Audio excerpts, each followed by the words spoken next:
Here I am, I lose my son, and that was devastating. If I was any younger than what I am now, it would have killed me. I definitely took some time to sit down and think and reflect and cry and release. I got a step that I sit on in my kitchen, and I let loose. And when I feel like I want to cry, I cry. I get therapy twice a week. So you do recommend Absolutely. therapy? Yeah, because when you roll your ankle, you don't pull out a Bible, right? Some Christians need to hear that sermon. Yeah. When your knees are hurting, you ain't sitting on the side of the bed calling on Jesus. Mm-hmm. You get up and you go to the doctor. Why won't we get up and go to the doctor for our brain, which is also a muscle like your ankle and your knee? Mm. And you have to go and get help to figure out how to process those feelings and emotions so you won't get sick, because you could get sick because you remember when the doctors always say when somebody's dying, the organs are starting to shut down and the kidneys are making the liver fail and the liver is slowing down the heart rate. It will affect other organs in your body and you will get sick, and you can die from losing someone. You can die from grief. Yeah. Grief can kill you. Absolutely. As a pastor, I have seen that from my congregants. Yeah. Pastors tell me that people walk up, funeral directors tell me all the time, yeah, we see it all the time. We see people walk up and view the body and go sit right back down on the front row and pass away. Could have lost my son when he was a teenager, but God gave me an extra 15 years. See, it's all about the perspective. Right.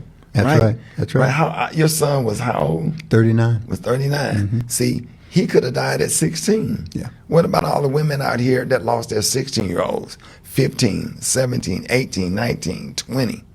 I meet them all the time. God let my son live to be 32, right? A week after my son died, it was in the media that a lady lost both of her sons out in L.A. and didn't have money to bury them. Mm. Of course, I had to spring into action. Couldn't just let that sit. Yeah. Had to do the right thing, because it's not about just you. It's not about you. And that's some of the things that we have to realize. Even through therapy, through our grief, other people are going through worse. This is our life. This is the life that we chose. We have to make things happen. I had my son clothes in the car to take to the funeral home. I stopped by the Salvation Army to serve the homeless on the way to the funeral home because I wanted to show God, or whatever. I just wanted to show him that, hey, I'm still your servant and I'm still going to serve regardless of my circumstance. Homeless people was coming through the line and grab a hot dog with some sauerkraut on it, a handful of chips, a slice of cake, and a cup of punch. Coming through the line and say, hey, Rick, sorry about your son. They don't have a TV. Half of them don't have a TV, don't have the news word in the street. Rick, sorry about your son. You know what, Rick? I lost my son too, man. I know what you're going through. I'm praying for you, Rick.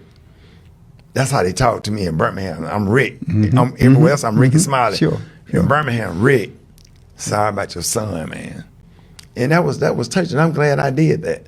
Able to serve them. There has been an exodus, if I may use the term, of blacks from predominantly white churches with white pastors because of the perceived insensitivities that they've had for what's going on in the black experience. You could disagree on policy, but when white pastors are not standing up and speaking out against racism and dog whistles and say we will not tolerate that, that's a problem.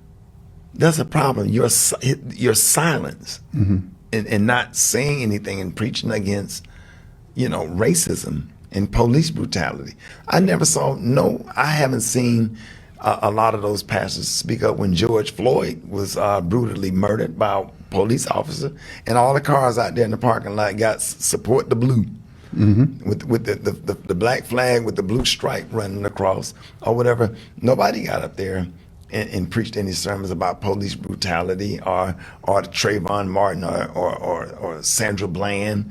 I did not see any white evangelical pastors stand up and speak against police brutality and police killing unarmed black people. And so now I don't want to hear you talk about David and Abraham. I don't want to hear you talk about anything. Some would say, and I'm one of them, is that they squandered their moral authority Sure. in pursuit of political power.